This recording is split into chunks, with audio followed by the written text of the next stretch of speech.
to take the opportunity to talk a little with Dr. Laura Crawshaw. So I am trained in Dr. Crawshaw's boss whispering method, and it's a method that she has developed over many years of coaching abrasive leaders.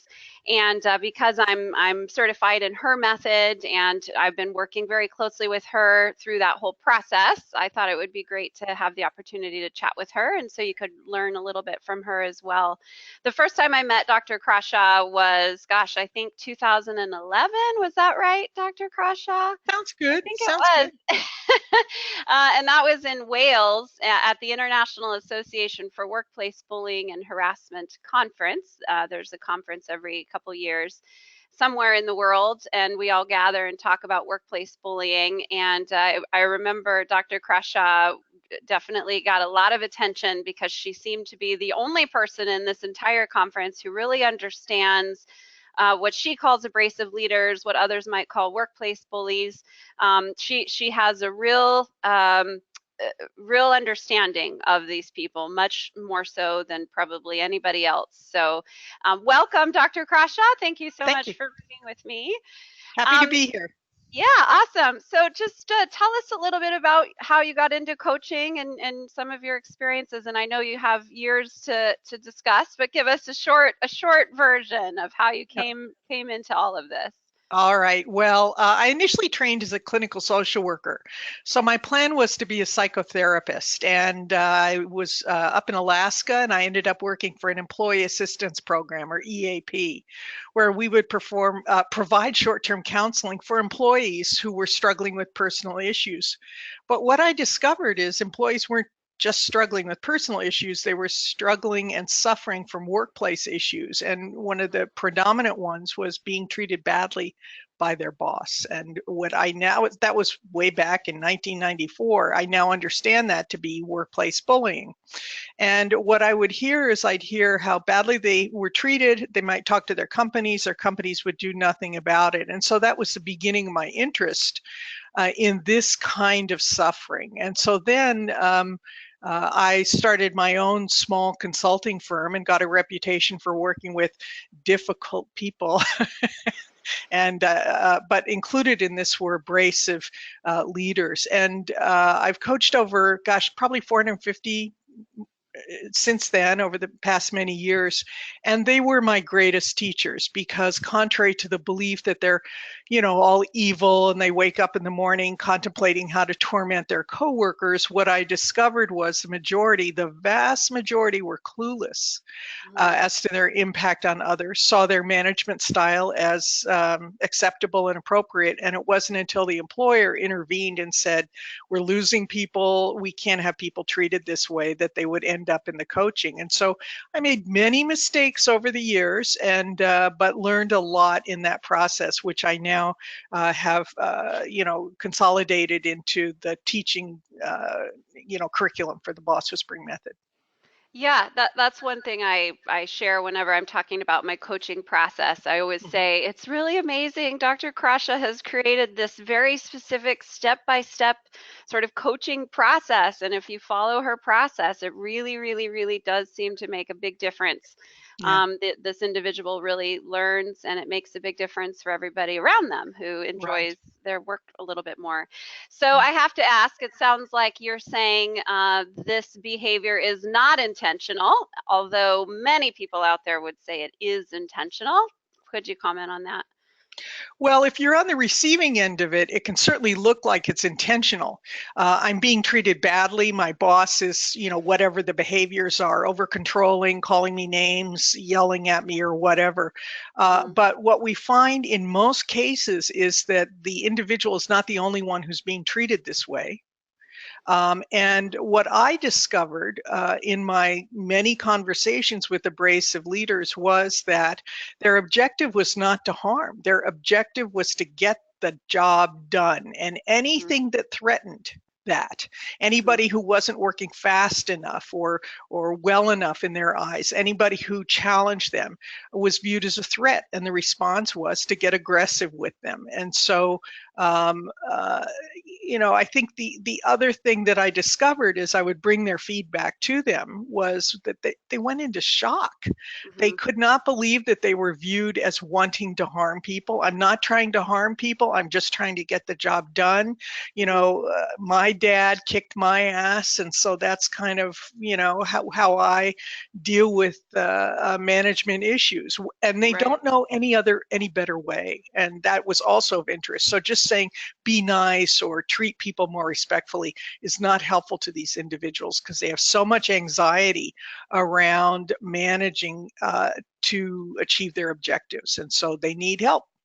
Yeah, that was one thing that was fascinating for me when I started in this coaching. And my very first client, as you know, Dr. Crawshaw, because we were working together as I was working with him, is, he was responsible for these big ideas, these giant ideas that were sold off to large companies for millions Mhm. of dollars. And there was a lot of pressure he felt to make these ideas work because otherwise people wouldn't get paid, and so there's no room for mistakes or imperfections. And so it's kind of ironic because really he was coming from a place of passion for every single employee, that he wanted their lives to be okay. They needed to pay their mortgages, but that was also what was causing him to act out in these abrasive ways. Right, So it's right, very ironic. right. Awesome. So briefly explain for us the boss whispering method. All right. Well, what I discovered early on is that, as I mentioned before, these individuals tend to be clueless. They tend to not even be aware of the nature or impact of the behaviors that are harming others, that are Mhm. destructive. So, very briefly, we offer the client confidentiality. We do not share information back with the employer. In other words, it's a safe process. And what we do is we offer to be a co-researcher with the client, saying, look, there are a lot of negative perceptions about you. And usually they're jeopardizing the person's employment. Mhm. There's so many that, gee, it sounds like your job's kind of on the line, whatever. Right. So we offer to engage with that individual to be co-researchers in a three-step process. The first step is to find out what are the negative perceptions that people have of you. Mhm. Secondly, what's causing them? And thirdly, what strategies can you and I develop so that you can achieve your objectives without generating these negative perceptions? So people are focused on your objectives and not on their negative feelings about you. Mhm. So what we do to achieve that, we collect feedback, very specific feedback, bring it back to the individual to essentially take the blinders off. And then the next step is we help them develop insight by teaching them a process whereby they learn to read and accurately interpret how their behaviors will be received. And we do that. There are kind of two pillars to the method: the threat anxiety defense dynamic and the insight cycle. I won't go into those in great detail here. But what I discovered when I was working with abrasive leaders is at the beginning is they were clueless. you know, they'd say, I don't know why people don't give me feedback when I ask them for feedback. And I'd say, well, gee, do you have any theories on that? Well, they're lazy or they're stupid. And these people did not have psychological insight. They could be brilliant in other arenas. Mhm. And so I sat with the dilemma of how do I get them to see? How do I get them to see that their critical stance or, their demeanor is viewed as a threat by their coworkers, and Yeah. those individuals go into flight mode versus, not fight mode. So that's the method is designed to impart those insights very quickly, and the method works pretty quickly to my surprise. Mhm. I say usually around 8 to 10 sessions. I don't know what your experience has been so far, Catherine, but is it kind of Yeah. it goes pretty Yeah. quickly? They tend to be Yeah. bright It people.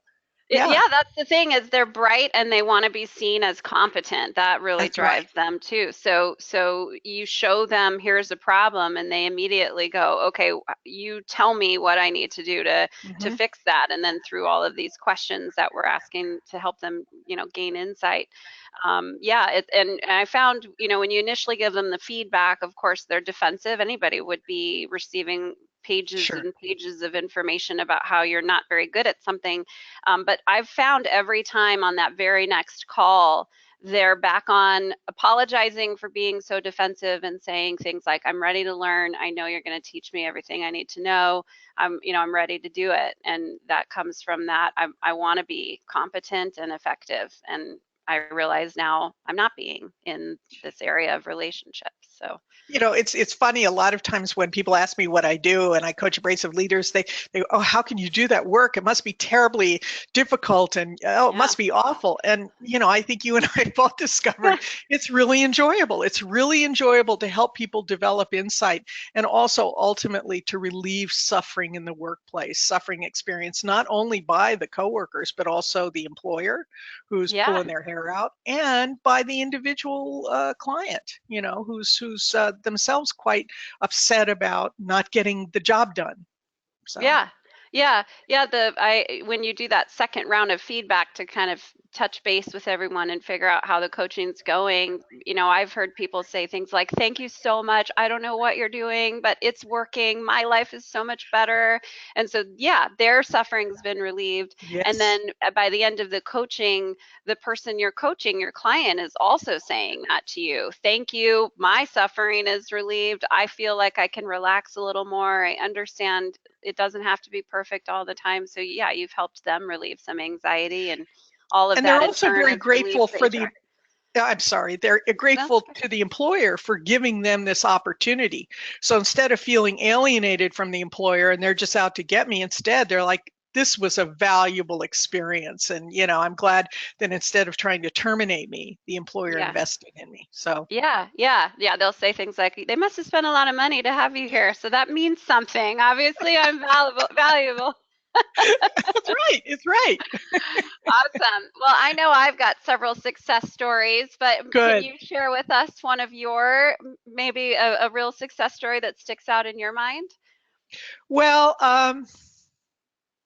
I'll share one. Yes, this was really the big case that opened my eyes, and I write about Okay. this in my book, Taming the Abrasive Manager. But this was an individual who he was a manager, and he treated his subordinates like infants, like children.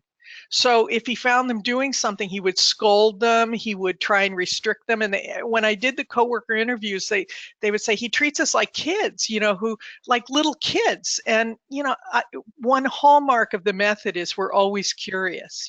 That's to be a boss whisperer, you have to be curious. And so what I discovered in talking with them, when I would say, well, gee, look, this feedback, and they feel treated, what are your thoughts on this? And a couple sessions he came back and he said, I know what's going on. And we are not doing psychotherapy here. We do not ask about family background or psychosocial history. But what he shared with me was that he grew up in a home where very difficult home, and a series of alcoholic parents, and if he did not behave like a little adult, they would threaten him with abandonment. Hmm. And what he came to understand very quickly was that he had to be perfect. He carried this into adulthood. Everybody else had to be good, perfect children. And if they weren't, terrible psychological consequences for him. And so what we find with many of the individuals that we coach is that they're very driven. They hold the belief that they have to be perfect, they have to get it all right. And if they don't, they experience a lot of anxiety and get aggressive. And many times clients have said to me, and perhaps to you, I finally realize I can be human. I finally realize I don't have to be perfect. So it's very interesting. That was sort of a landmark case for me in terms of developing my insight. Okay. And Yeah. it's interesting that I know you mentioned, and I've heard you say that before, that they often conclude at the end by saying, I feel like I can be human. And it is funny that they go to that, because I have heard that several times myself, not at any prompting from me. So Right. No. it's kind of Yeah. a weird coincidence that they all come into this realization of I can be human. So Right. Right. awesome. All right. So I have one more question for you. I Sure. promise I won't tell anyone else. Who's your favorite boss whisperer? Well, me, of course. Oh, you're supposed to say me. Oh, really? Yeah, you. Okay, you. Well, I don't Aside think we can. from, Wait, now let's back up here. I don't think we can do a lot of this work without a little dose of healthy narcissism. yeah. Okay, you're my second favorite. Is that okay, Catherine? Yeah, okay, thank you. I won't tell the other bosses first. Awesome. Well, thank you again so much for spending a little time with me today, helping me Delighted spread to. the word about boss whispering. And as you may have seen for yourself, Dr. Crawshaw is just a lot of fun to talk to, and I thoroughly enjoy all of our conversations. So, thank you. You're welcome. Take care.